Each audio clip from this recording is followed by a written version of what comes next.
is that they literally were torturing him. They put stuff on, body parts, and they did this and they did that. So it wasn't just they took stuff away. It was the Holocaust. I don't know if it was in Auschwitz or Sobibor or Dachau or one of them, but he was in an 8-death concentration camp. So now, continue. And I mean, just about all of his family didn't make it out of it, all that stuff, but he realized during all that, even when he was getting tortured, that he could get through it, that they couldn't take away how he reacted to it. That he, while he was being tortured, he saw himself teaching the lessons he learned on that they couldn't change how he reacted to everything, that he could get through it to his students and stuff, and that's what got him through it.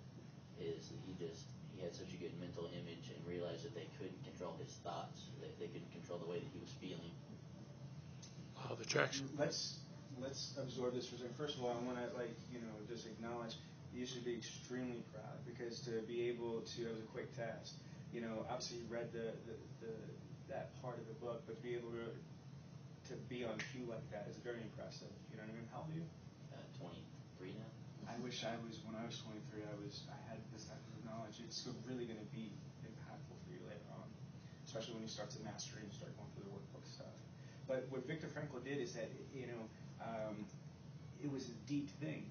When he was facing all these atrocities, physically, mentally, emotionally, he had, clarity and epiphany or whatever you want to call it. And it was like, they could do everything, but they cannot take away, what he thinks about. I think Gandhi said it, nobody can take your self-respect away unless you give it to them. That's another thing that Covey put in there. But there's a space from stimulus to response. Okay, remember that part? Yeah. Okay. So they could control everything in his environment, but not how he responded to it. Exactly. Again, stimulus response. No matter what happens, no matter what somebody does, no matter what somebody says, no matter what somebody, and I'm not gonna, tell you what to do, not to do, and you have the Malcolm X philosophy where somebody hits you, strike back, or you have the Martin Luther King philosophy, turn the other cheek. Again, it's not my place to say, but my point is you have a choice on how you're gonna, react. Does that make sense? Mm-hmm. And what's funny is that just being aware. You ever drive, and you're like, oh wow, I'm here already. Like you just space out. I'm not the only weird one. Last night. Okay, there you go. It's like because you especially when you drive the same. 5 minutes ago, John. There you go. Right? That's my point. That's how we are with life sometimes. Is that we just do the same things, we feel the same things, we experience the same things. It's routine. And we get complacent a little bit. So again, then something happens. Like your son mentioned this or something else that kind of just, it's like, I just got here, Again, be conscious and be aware of what we're talking about. And if you keep reminding yourself, that's why I have this stupid 3-minute books. Every day, I just need 3 stinking minutes for you to align yourself on the laws of attraction, beginning with everyone's open mind. What are you looking for, right? How are you going to get there? And then your scorecard.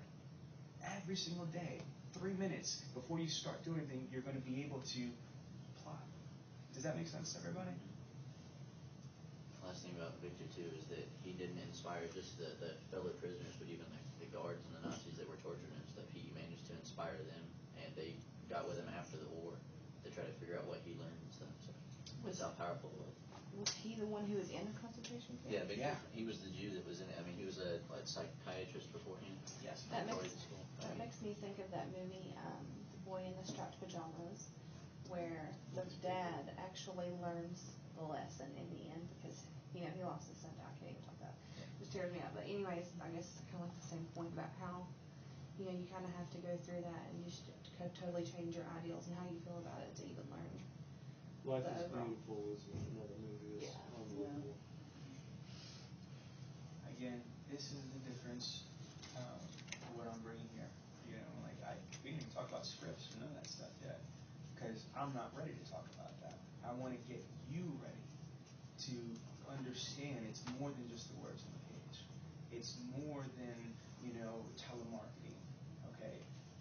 You need to really love what you're doing, and you really need to have fun with what you're doing. The other thing with Frankl and Covey is the work-life balance. You can't burn yourself out. You have to have balance.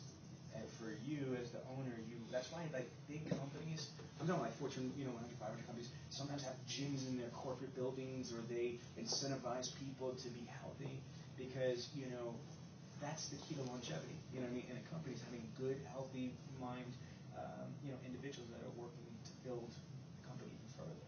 So you guys need to do that. You guys need to help each other. And again, we found out through this morning the different strengths and profile, so to speak. I want to cut it from here.